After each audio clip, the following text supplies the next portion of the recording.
que la fe católica nunca se puede cambiar. Entonces eso es, Cristo es el mismo ayer, hoy y para siempre. Es importante meditar esta verdad, porque sin la fe es imposible agradar a Dios. Y por ignorancia de la fe, como dijo el Papa Benedicto XIV, la mayoría de las almas se condenan por una ignorancia vencible, de no estudiar y meditar los misterios que deben de saber y creer para ser salvados. Entonces, y además estamos en tiempos todavía de la herejía modernista. Entonces fue una herejía que el Papa llamó la síntesis o resumen de todas las herejías, ya que expresa lo que es la esencia de herejía, la cual palabra griega quiere decir escoger. Entonces, el modernista cree más bien en su opinión, en vez de la revelación de Dios. Y así acomoda la revelación de Dios a sus caprichos, al mundo, a sus opiniones personales. Entonces no acepta la fe por ser revelada por Dios, sino por estar de acuerdo o no con ella. Entonces, eso es la herejía de nuestros tiempos. Puede ser la última herejía, ya que es la esencia de todas. Entonces, y recordamos que la fe católica nunca se puede cambiar, solamente se puede precisar. Por ejemplo, cuando dijo el Señor, este es mi cuerpo, ¿qué quiere decir? Que ya no es pan. Y así precisamos ese dogma con más entendimiento a través de los siglos, diciendo es una transubstanciación de una sustancia de pan a ser la sustancia de su cuerpo. Las apariencias nomás de pan y vino permanecen. Entonces, eso es en el mismo sentido, es como lo definió el primer Concilio Vaticano. Citando dice que de ahí que también hay que mantener perpetuamente aquel sentido de los sagrados dogmas que una vez declaró la Santa Madre Iglesia, y jamás hay que apartarse de ese sentido sobre texto y nombre de una más alta inteligencia, porque dice que tenemos que entenderlos siempre en su propio género, es decir, en el mismo dogma, en el mismo sentido, en la misma sentencia. Entonces nunca se puede cambiar de una sentencia a otra sentencia. ¿Qué dicen los modernistas? De sus sentencias condenadas dicen que la verdad no es más inmutable que el hombre mismo, pues se desenvuelve con él, en él y por él. Ya ven cómo subordinan a Dios al hombre, ¿verdad? Esa es la religión del anticristo, ¿no? Que dice que la verdad católica está subordinada al hombre. Y dicen también que Cristo no enseñó un cuerpo determinado de doctrina aplicable a todos los tiempos y a todos los hombres, sino que inició más bien cierto movimiento religioso adaptado o para adaptar a los diversos tiempos y lugares. Que debemos cambiar entonces la verdad y los dogmas de la Iglesia pues a las opiniones mundanas. ¿Okay? Entonces, pues ya ven que es una herejía muy actual, ¿verdad? Escuchamos a través de los medios de comunicación, que siempre maquinan para cambiar o a lo menos confundir a la gente. Por ejemplo, hace poquito el Papa Francisco a los que viven separados o en adulterio, les recordó que no están excomulgados, ¿no? Que deben de seguir yendo a misa y seguir participando en sus parroquias. Ahora bien, eso causó confusión porque muchos no entienden qué es una excomunión. Una excomunión es una pena canónica que se aplica nomás en ciertos casos gravísimos para decir a la persona que ya no es miembro de la Iglesia. No puede recibir ningún sacramento, ni la confesión, si no la recibe de un padre que puede levantar la excomunión. Entonces el adulterio nunca fue castigado con la pena de excomunión. Pero los medios quieren que pensemos que por eso están bien, ¿no? Y pueden comulgar y que no están mal por vivir en adulterio, que no es cierto. Igual como aquí pusieron anuncios diciendo que hay ciertos casos en los cuales la Iglesia no castiga al aborto. ¿De qué estaban hablando? Y citaron así al derecho canónico.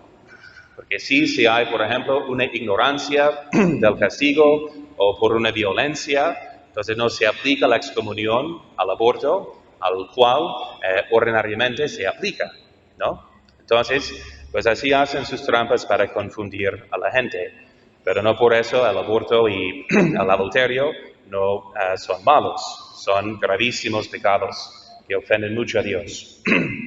Entonces, por eso, pero para que entendamos que la verdad católica nunca se puede cambiar, jamás, tenemos la cita de San Vicente de Lérins, a quien citó al primer concilio vaticano, diciendo que la autoridad del apóstol se manifestó con su más grande severidad cuando dijo: aun cuando nosotros mismos o un ángel del cielo os predicase un evangelio diferente del que nosotros os hemos anunciado, sea anatema.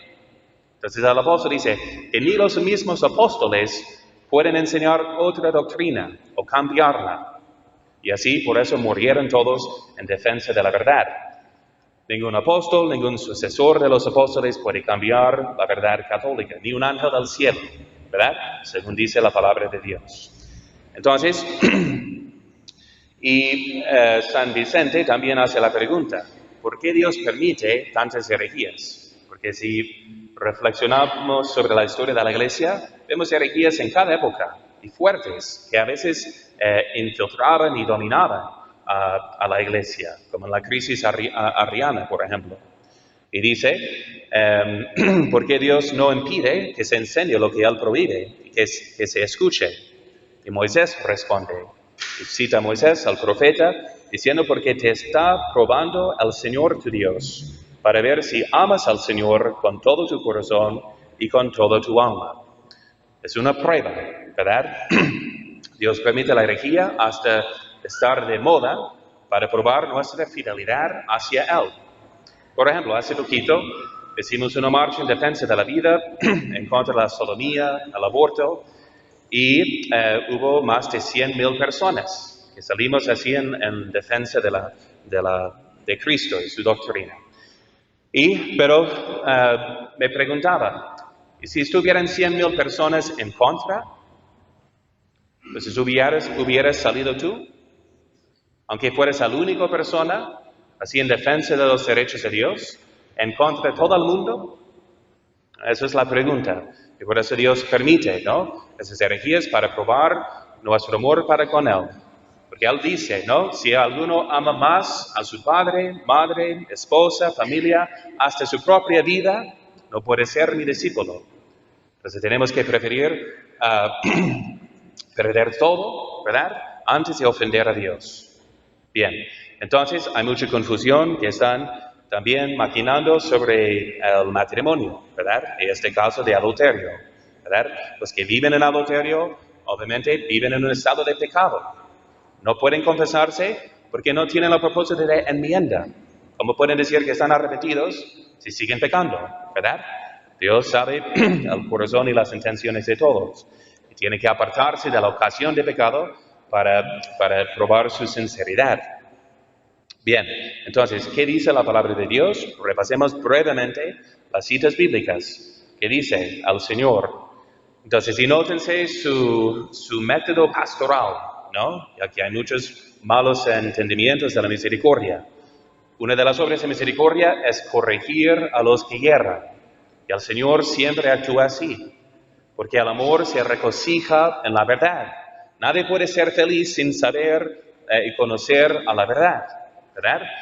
Que nos hace libres, ¿verdad? Entonces, por eso el Señor empieza el Evangelio con el llamamiento al arrepentimiento. Arrepentíos para creer en el Evangelio. Y así entonces es su pastoral de misericordia, ¿no? De anunciar la verdad para que la gente se arrepienta, ¿no? Diciendo, todo el que repudia a su mujer y se casa con otra, comete adulterio. Y el que se casa con una repudiada por su marido, comete adulterio.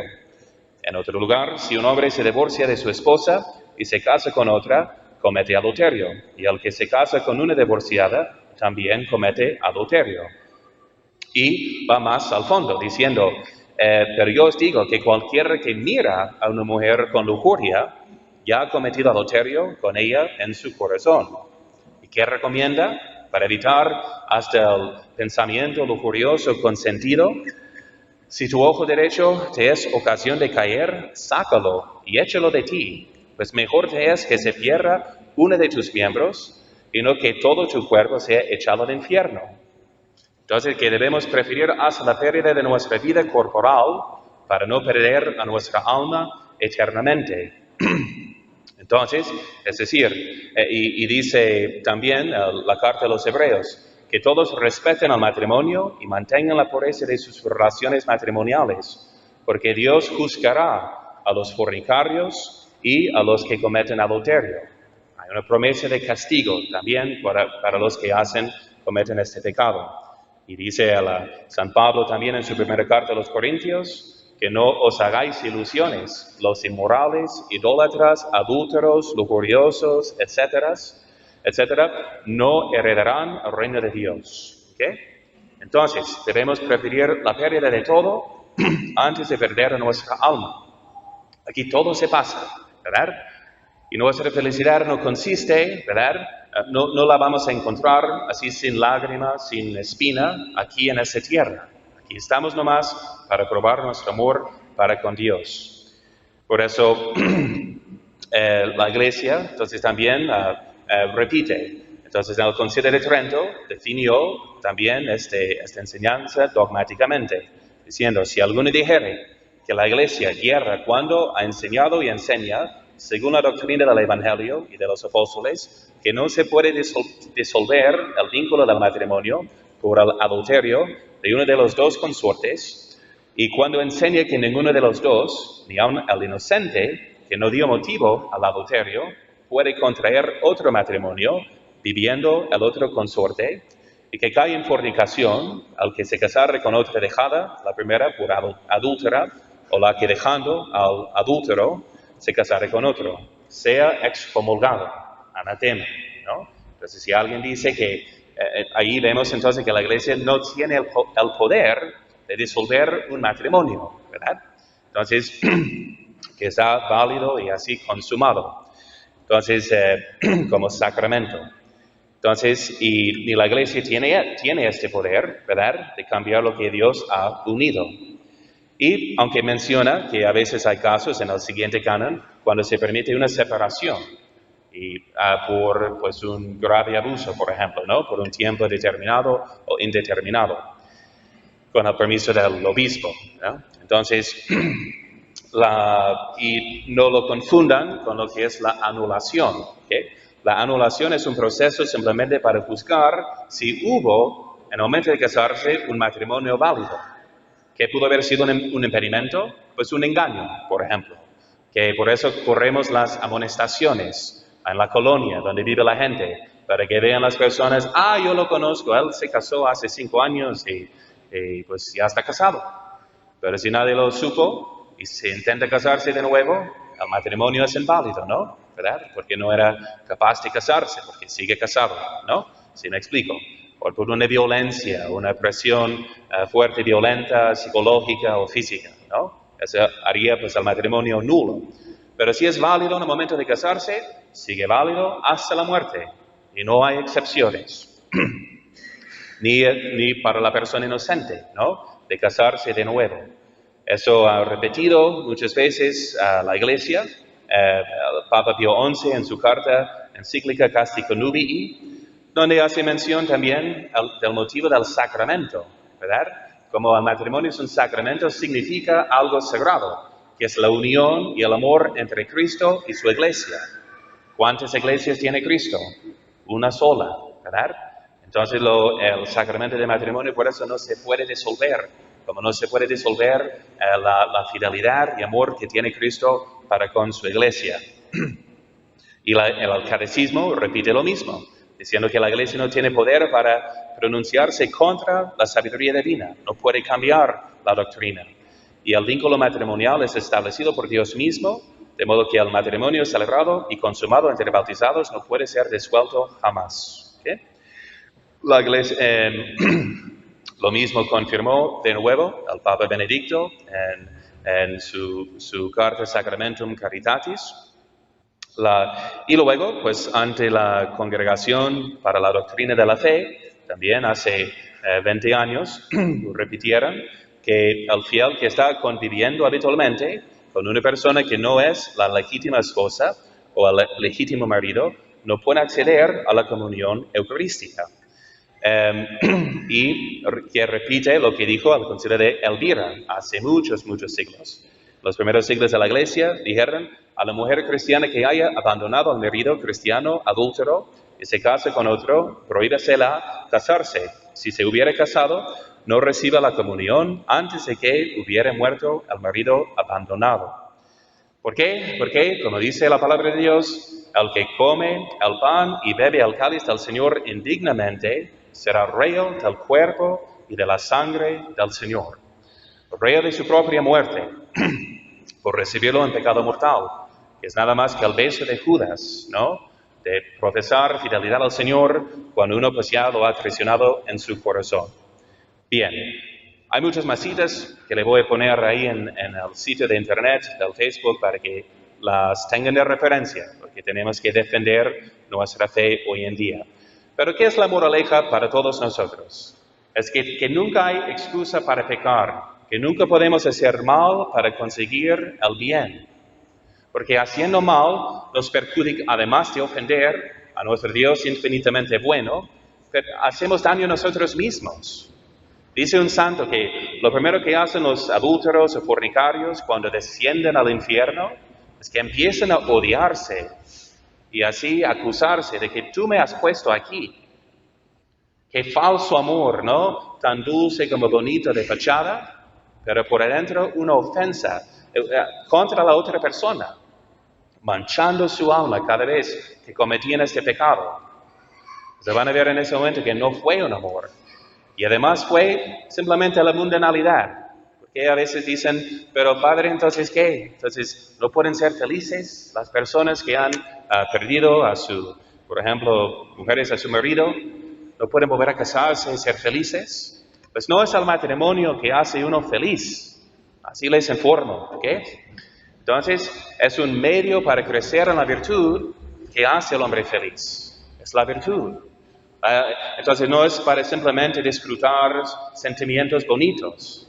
Si entendemos que es para crecer en la virtud y que la virtud nos hace felices, luego vamos a entender tanto los pétalos de la rosa como las espinas, cómo sirven para nuestra santificación.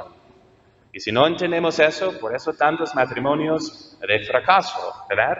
Porque es nomás para sentirse bonito y cuando ya no me gustes, adiós, ¿no? Entonces, aquí no tenemos una casa permanente.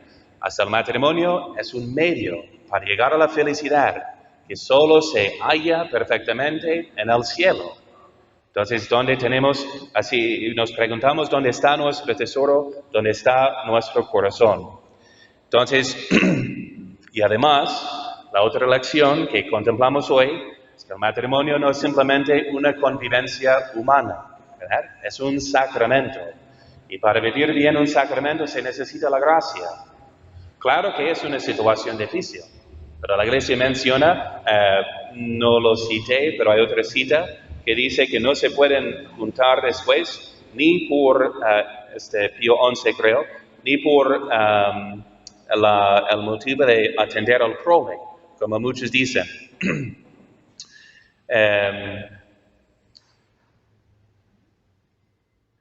Porque uno dice, bueno, pues ¿cómo voy a criar a mis hijos sin tener pues otro marido así presente, ¿no? La Iglesia dice que no, ni en este contexto se justifica. Y hagan de cuenta, hay una santa, beata Laura Vicuña, es una chilena cuya mamá quedó viuda, se juntó con otro hombre, que era muy abusivo, y no quiso casarse con ella por la Iglesia, pero así como detenía, digamos, en la casa y así vivieran en pecado, ¿no? Cuando la niña aprendió en el catecismo que el adulterio es un pecado que condena pues al alma, si uno termina su vida viviendo así o sin confesarlo, entonces ella, preocupada por su mamá, ofreció su vida por la salvación de su mamá. Entonces Dios aceptó su sacrificio como víctima, se enfermó gravemente y dijo a su mamá que estaba muriendo para la salvación de ella. Dios aceptó su sacrificio y murió beata Laura Vicuña y su mamá se convirtió, ¿no? Un ejemplo de una santa, de niña, ¿no? Que prefirió perder esta vida para que su mamá no se perdiera eternamente. Entonces, pero sí son casos difíciles. Pero por eso, ¿y qué dice el apóstol? Quien era un perseguidor de la iglesia de Dios. Por la gracia de Dios soy lo que soy. Que no podemos ser por fin santos, no podemos salvarnos sin la gracia de Dios. Todo depende de Él primeramente. La fuerza humana no es suficiente para perseverar en la virtud hasta el fin. Somos enfermos, somos débiles. Vamos a perder la vida nomás con buenas intenciones que nunca llevamos a cabo. Si no nos ponemos de rodillas y pedir la gracia cada día. Los dones del Espíritu Santo que dicen Santo Tomás que son necesarios para la salvación, para llevarnos en los tiempos de tentaciones más difíciles. ¿Verdad? Como es la situación, por ejemplo, de una mujer pues abandonada, una madre soltera, ¿no? Abandonada por su marido. Pero sí es posible, pero nuestra felicidad consiste en estar bien con Dios. Que por fin la mejor almohada, ¿no? Es la buena conciencia. Entonces, que pidamos al Señor que nos abra los oídos, ¿verdad? Que nos haga soltar pues la lengua, ¿no? Pero solo por su gracia podemos así pues llevar bien a cabo nuestra salvación, ¿no? Porque por la gracia de Dios soy lo que soy y su gracia no ha sido estéril en mí y así sea. María, Madre de Gracia, Madre de Misericordia.